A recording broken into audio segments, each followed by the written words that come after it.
direct human interaction that AI will never be able to replace. AI will come close for sure, right? It will maybe even look like a human, but that kind of experience that helps you, especially if you're a first-time founder and you don't come from a background where you've been surrounded by entrepreneurs, or where that is something that from your family has been something on your mind all along. You need those examples, those good practices. You need those people around you that influence you to show you it is possible, to show you that that is a road you can take. Good morning, everybody, or good afternoon, depending on where you're situated. We have a special guest from Germany, Nik Riesmeier, the Director of Education from Founders Foundation. Good morning, Nik. Good morning, Marco. All right, so today we're going to talk about teaching entrepreneurship and also Founders Foundation as a nonprofit, an entity very focused on the entrepreneurship ecosystem and supporting regional entrepreneurial ecosystem. So maybe we should start from that. So the definition of the activities of the foundation, and you guys are representing, I'm sure I'm gonna mispronounce it, but Germany's Mittelstand as a region, right? So maybe we can, for people that are not really familiar with the geography of Germany, maybe help us understand. Sure. We'll start with the geography, right? I mean, German Mittelstand is basically translated to hidden champions, which are, of course, all over Germany. But we at the Founders Foundation, we're located in a smaller town called Bielefeld. There's still 350,000 inhabitants, but the area that surrounds us, Ostwestfalia-Lippe, is traditionally one of the powerhouses economically in Germany. So the area around us isn't very well known internationally compared to, say, Berlin or Munich or other places. But in terms of economic output and economic importance for Germany, for Germany's economy as a whole, it is one of the most dominant regions in Germany, with a lot of the hidden champions, a lot of the B2B focused, unique companies that we have in Germany that produce one product, are world leading in their fields, and no one has ever heard of them because they're usually quite hidden, as the name says. Maybe some of you have heard of Dr. Oetker or Miele, which are the two most prominent and well-known companies from the area, but there are so many more that there is a lot of hidden champions around in the area.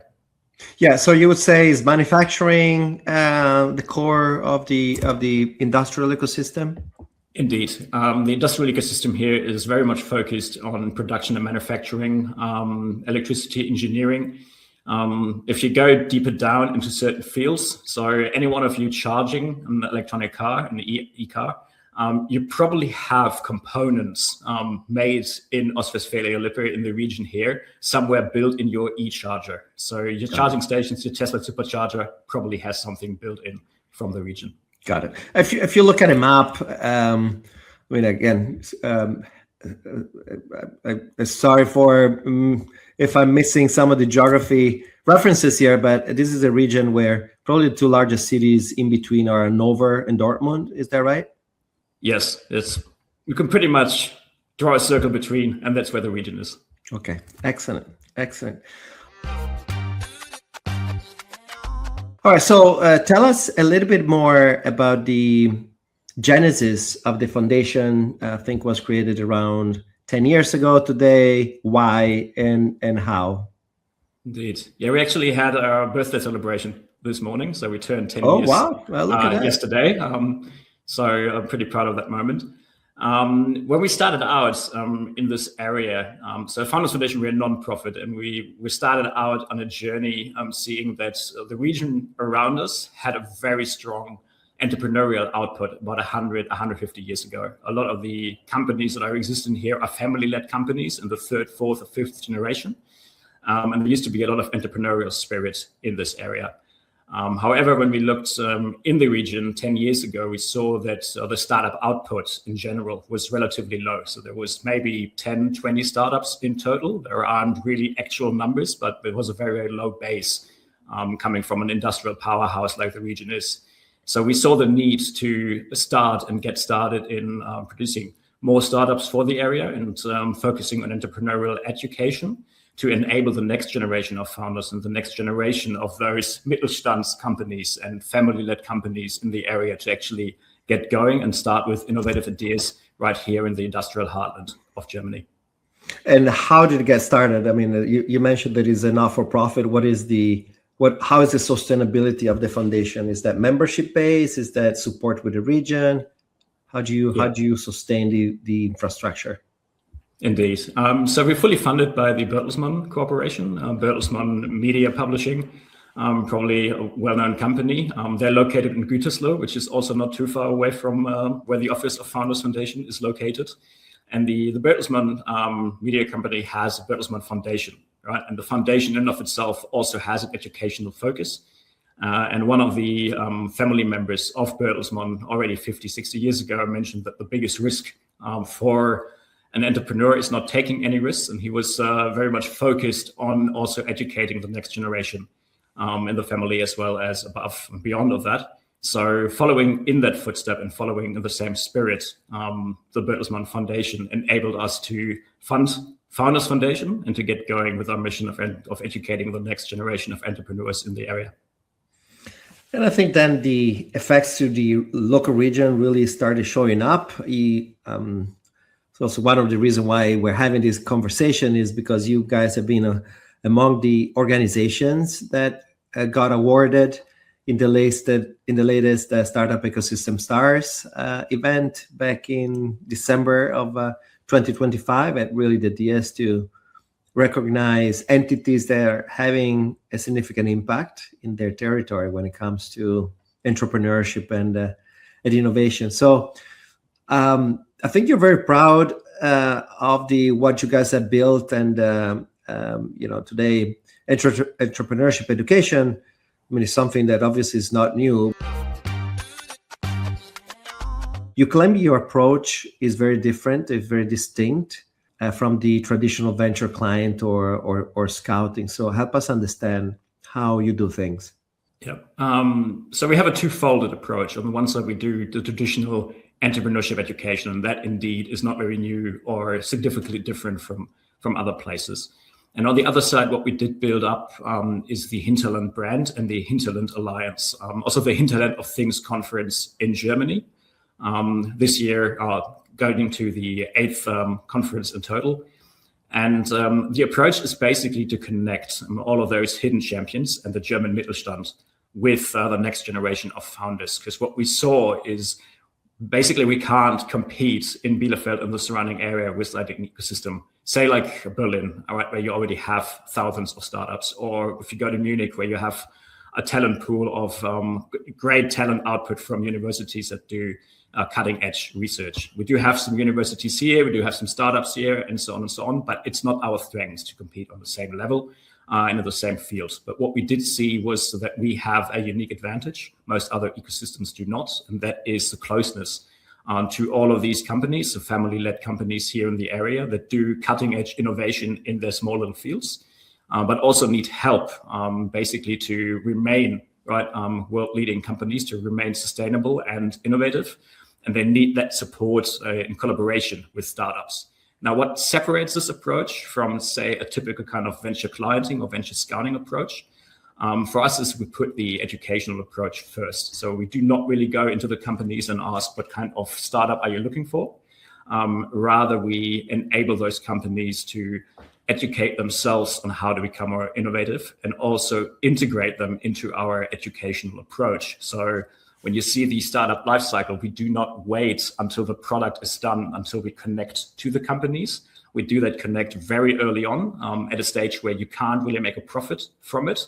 But the exchange between the traditional companies, between the employees and the families in those companies that own them, as well as the next generation of founders on the side that we bring in, that exchange to foster it in that immediate moment before the idea starts, before a startup starts getting validation from the market, before you actually make the product. That is a unique advantage that helps to develop products very close to what the market actually needs and very close to a customer segment within Germany that is A, very large, but B, is also very much underserved if you start out in ecosystems like Berlin and Munich, where you might focus on larger corporations, publicly traded companies that have a very different approach of buying or selling things, but also have a very different approach on how they look for startups, how they client, how they scout.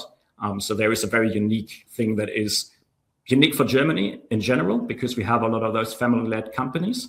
But I would also say unique for Europe and a blueprint for Europe, because it's not just in Germany that you have a lot of those companies. If you look to France, if you look to Italy, we are a company and a region that is dominant in economic terms, led by companies where you have families, 5th, 6th, 7th generation, or some younger families, but mostly family-led companies. A uniqueness to Europe that needs innovation to stay relevant. Very true. So, I mean, the backbone of most of the economy in Europe is actually based on on family business, on entities that have been around for generations with their innovative moments, but also with their issues of scalability, and in particular when the market becomes more and more competitive with international players that are coming in from different angles. That also the generational change becomes one of the typical issues to address, as well as maintaining a spirit of innovation from the core. So if I understand correctly, so you tend to focus in two things. One is the medium companies, not the large corporates, in a typical support of their innovation challenges and scouting for products that can fit well. And also you try to do it very early on, and so that helped also on the side of the startup to build a product around a real customer need, right? So Indeed. That has on one side the added value of creating an innovation sparks among the SME, the medium companies there, but on the other side also helps the early entrepreneurs in defining the typical lean startup methodology, what makes sense to be built before they go the wrong route and they invest a lot of money and time into a development that is called waterfall development. Tell me, how do you do this matching, and how large is the population that you're serving? So how do you define the boundaries of that population? Yeah. So if we define the boundaries, we have around 2 to 2.5 million inhabitants in the region of Ostwestfalia-Lippe. However, that doesn't stop us from supporting founders or companies outside of this region. So if there is a company, family-led Mittelstand, right, that is not located very definedly in that region, but is still interested in working with us, we will be open to that. Same goes for founders. If they say, hey, I'm not from the region, say I'm from Munich or Berlin or wherever, but I'm very interested in getting that very close touch points to those companies, then we're more than happy to help them. Because at the end of the day, right, if I bring a founder from outside to the region and help those companies here to remain relevant and stay innovative, I'm still following up on that educational approach. So from that perspective, the region is where we're based and where we're focused on, but it's not exclusively a limitation on whom we would be supporting or helping. The other question is, how do you manage the matching between those entities? Indeed, yeah, we have different formats, and depending on the stage in the startup lifecycle that we're looking at, we do it through various different ways. So coming up soon in March, we start a very early ideation program. We have 2 batches per year. Literally 40, 50 talents coming in, not yet sure whether they want to start a startup, what kind of idea they do have.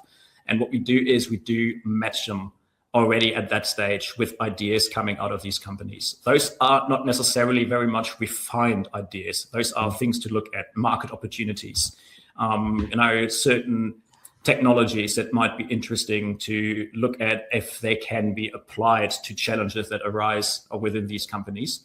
So we give them ideas and opportunities to go into, to kind of follow down that rabbit hole if an ideation, if a validation, and the next step actually makes sense. And that validation stage is also one where we do start matching up, right? Because we do support in finding those companies. We get them into the office, so you find the validation partners right here when you have the idea, and you get that real life feedback straight away. So even if you don't find the idea, right, you find maybe something else, but also the old style traditional companies have a direct way of approaching and getting an exchange with the founders and with the ideas that they have.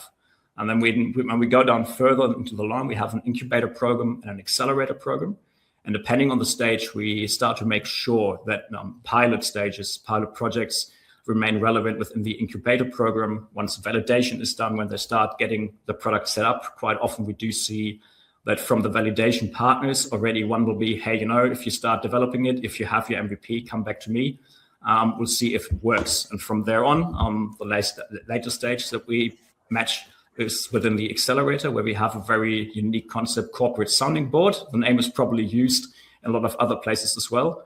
But what we try to maintain there is really that direct touch, not necessarily startup to company, but it's literally the head of innovation, chief digital officer, the C-level of those companies in direct relationship, more of a mentor and coaching base with the future founders, with those that are in the accelerator program, where it's not necessarily about finding your next customer, but it's about finding those people that can help you to define how to run your startup, how to develop your product, help you to open up doors to other networks and ecosystems that you need, all on a basis where you meet eye level, right, one-on-one meetings, and you don't really sell, you just give feedback, you listen, and you value each other for the information that you gain in both directions. Because education isn't just entrepreneurship education in one direction, where you teach young people or young at heart people on how to start a startup.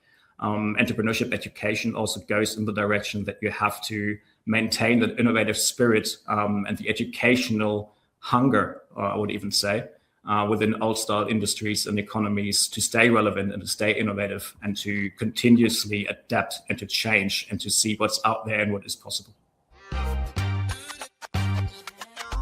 And maybe in 10 years, it would be interesting to learn about some examples, right? So this is a multi-stage process that you mentioned.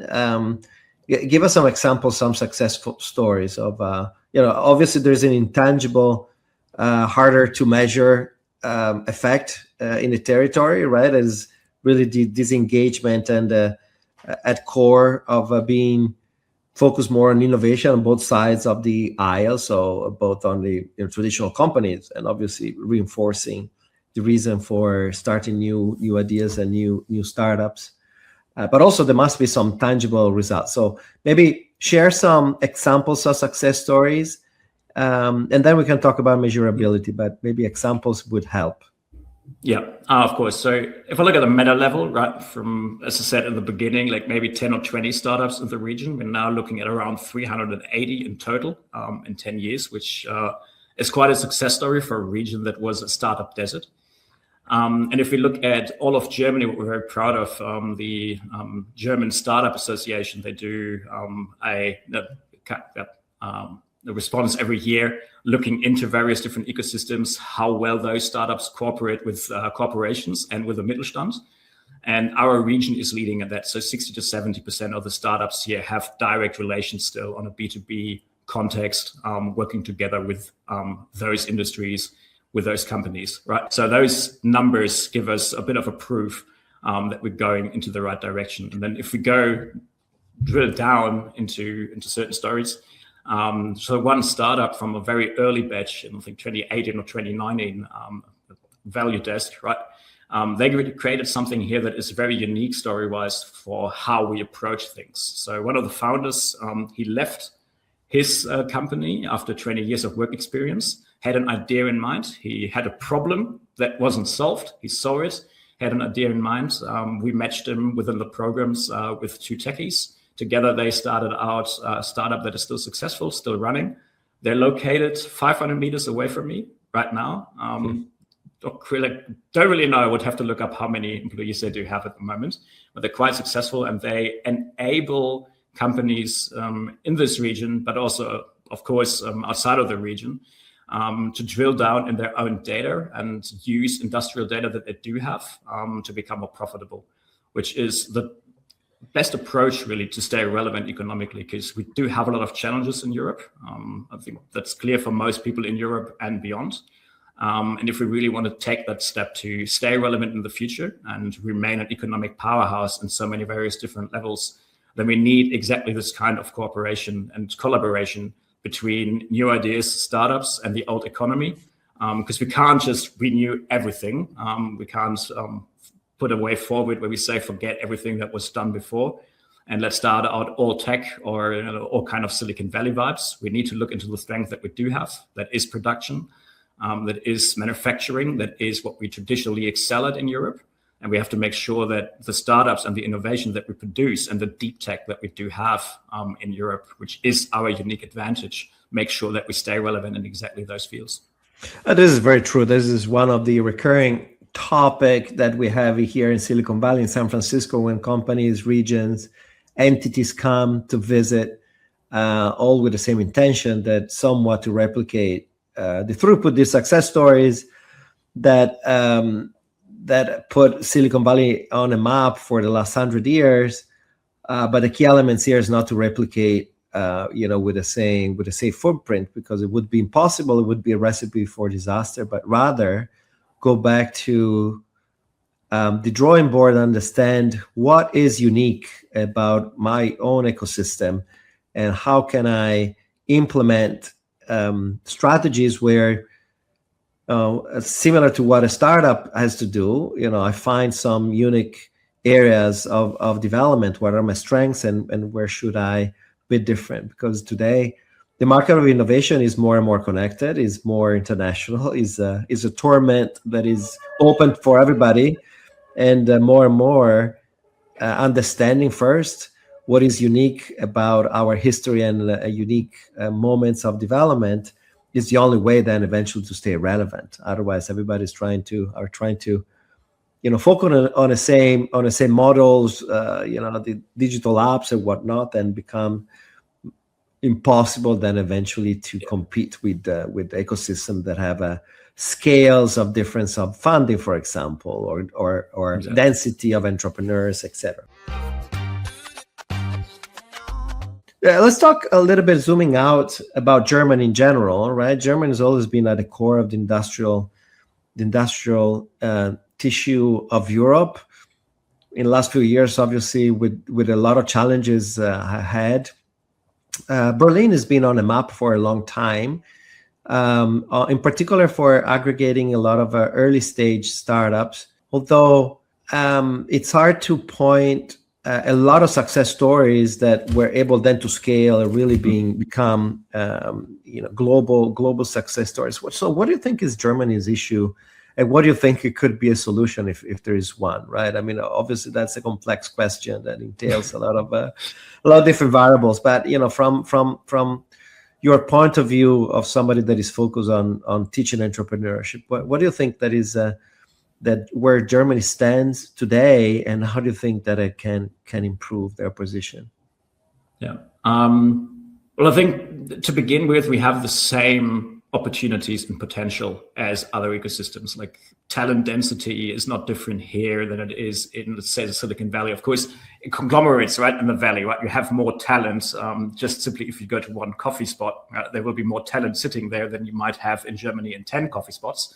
But all in all, if you boil it down, you have the same kind of starting positions to get ahead with. I see two things in Germany that are standing in the way, I wouldn't say, but that are the issues, really. One thing is psychologically, and that is the mindset. Culturally, we are not very well suited to a lean methodology, to put it mildly.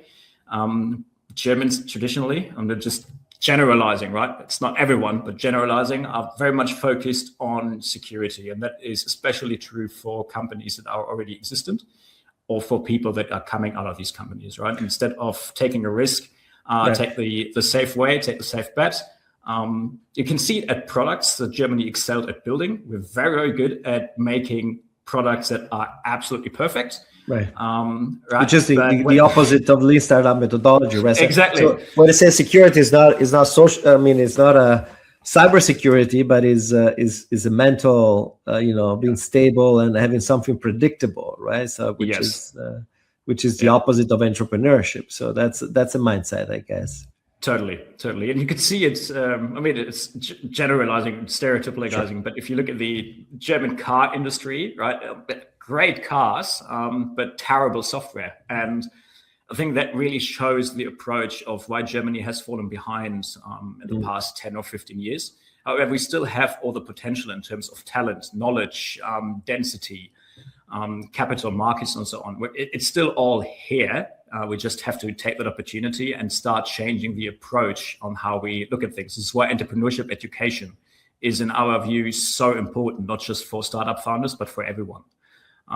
In other terms, and this is second point, I think, that's standing in the way, especially later stages, it becomes difficult for startups in Germany to scale or to find funding. So once you've come to, say, Series A, Series B, and once you start to internationalize, not just in Europe, but above, you do lack funding, you do lack a bit of credibility, and it usually doesn't really help to produce those kind of global powerhouses that Berlin, for example, as an ecosystem, and giving the time it already had, otherwise would have.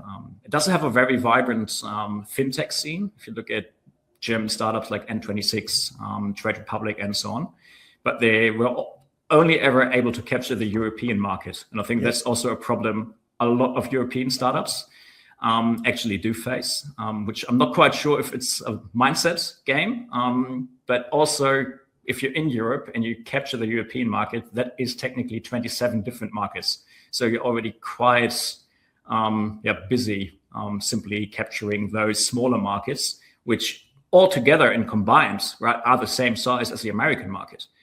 Bigger. Like, I mean, from bigger, population point of view, bigger, right? You're looking at 100 million people more. So, with all the complexity of segmentation, a cultural perspective, not to let alone languages, but obviously there is the whole movement of try to simplify from Europe the context of one single framework, a legal framework, also to create an entity that can actually be by nature European first. But this is still a work in progress from the policymakers. I think this is taking obviously longer than what initially expected. So the key here is to try to switch and to change the mindset. And then once things get started, we all know that then Germans would be the best to build something that lasts, right? But how to get started multiple times. Follow-up questions here are, well, number one, on the how easy, so the whole concept of nature versus nurture debate, right? Of what can be taught versus what is actually natural. And the second one is the value, how do you teach the value of failure in general? And I know that you to some extent you incorporate this in your curriculum as well, which goes against the century of stability of the idea that I need to is something sustainable that I can do every day without having to face failure and starting again. So how do you approach these two topics within Founders Foundation?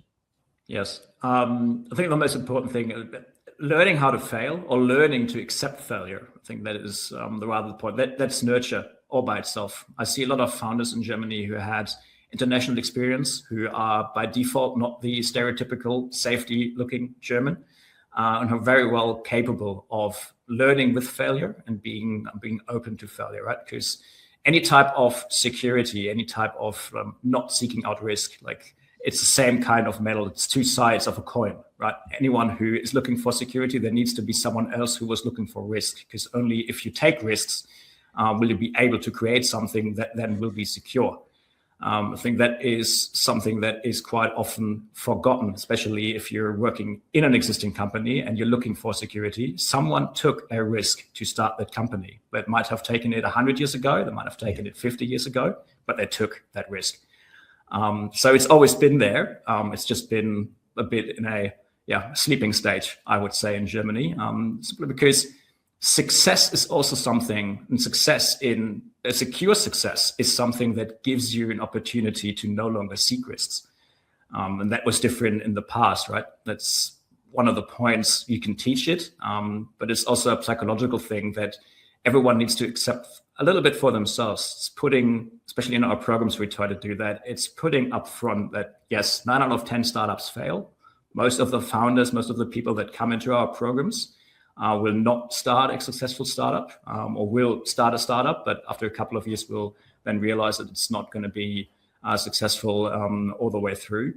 But the things that you learn, the failures along the way, those are the ones that supercharge your career afterwards. So no matter what you do, especially if you're younger, right? If you're just coming straight out of university, yes, statistically, starting your own startup, everything is against you, especially if you don't have work experience from a prior role you had at any stage.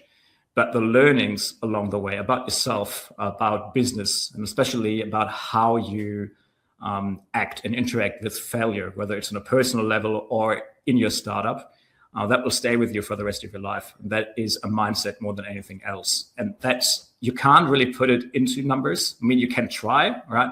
Over the course of a lifetime, how much more did you earn because of participating in certain programs, because of a mindset that you got? But at the same time, it's always a bit of a fuzzy number if you boil it down to an individual level. But anyone who's taken that road can guarantee you that the winnings you got from failure and from taking that risk totally overweight any type of security that you give up. And that's very true. And then, the world of entrepreneurship is, I think, is built over those concepts. And sometimes we just forget. I mean, the examples that I often give is the Steve Jobs of the later phase was definitely a product of a Steve Jobs being fired from the company that he founded in the first place, right? And then a failure between the two phases is very hard to think of a similar outcome. And so that's definitely true of independently from the ecosystem where you're operating. Obviously, there are ecosystems that treat the phases of a failure as one of the steps, right? That is inevitable. And so also from a practical point of view, they make it simple to fail and move on. So you don't have to get stuck in the long tail that sometimes bureaucracy put in between. That's something definitely in particular Europe has to learn. But then the mental process is the same, regardless of where you're originated. All right, and Nik, I want to talk about as the last thought about the future in general. Kind of in a question with a that is bifold. So, on one side, I mean, it's clear to everybody that to some extent, teaching entrepreneurship, as pretty much teaching anything, right, is now a commodity, right? So you have so much content everywhere. Even more so, looking ahead, 2-3 years from now, we'll have, including now, our personal assistant that it knows better than anybody else what to do next, and being the closest friends that we ever had, in particular on professional suggestions. So how do you see this for an entity like yours? And maybe related to that, what is the most unteachable lesson that you have learned in your role that you wish you could put into a module? So how do you see the kind of future of entrepreneurship, education in general, and are there certain things that are somewhat unteachable? Yeah. Well, I think it boils down to one thing that is unteachable, but that's also the future, because you can only do it with human connection, and that is a direct touch between former founders and future founders. That kind of direct human interaction that AI will never be able to replace. AI will come close for sure, right? It will maybe even look like a human, but that kind of experience that helps you, especially if you're a first-time founder and you don't come from a background where you've been surrounded by entrepreneurs, or where that is something that from your family has been something on your mind all along. You need those examples, those good practices. You need those people around you that influence you to show you it is possible, to show you that that is a road you can take, to show you that Yes, risk sometimes means that you lose security, right? But there is a payoff in the end, and that you find places like Founders Foundation, other ecosystem builders, right? That you find a network in an ecosystem that even if you do fail, you're not going to fall deep, right? Or the fall is not going to be as hard as it might be. In terms of knowledge, like the stuff that most accelerator programs, entrepreneurship, education program providers, and so on teach, you can find that anywhere. It is free of charge. You can go on YouTube, you can go Google or whatever. You will find it anywhere. You can do ChatGPT, a little interview with yourself. It's all there, but I question whether most people will be able to comprehend the information that they're getting and will be able to know what to do with it. And for that, you still need that human touch. You need the direct connection. You need the direct connection to customers, to talk to them, to not just get a data point information, but to get that human information. Is the other person willing to work with this? Is the other person open to try something out? Of course, if we imagine a world in 10 years where AI from one company will interact with AI from another company, and they will kind of agree on what to do next, you no longer need that human in the loop. But I don't see that world yet in 10 years. I see a world where we will use AI for a lot of procedures and processes. But at the end of the day, the decisions that are taken, whether we're going to try something out, go a new road down the road, right? That is still a human decision. And for all of that, you need something that you can't get from AI. You need that direct interaction with someone else surrounding you. Yeah, and I totally agree with you. And I think the only options that we have here is to double down, triple down on our human unique ability to connect. And I think we should be more explicit about this, because otherwise, obviously, everybody's job will get replaced. So first, to understand what are those traits that would make us uniquely, human, and how to translate that into, in this case, business practices that will be impossible to automate. So with that, I wish you a great future there, and thanks for what you're doing on behalf of your local community. Looking forward to hearing more success stories from your region. Thank you, Nik. Thank you, Marco.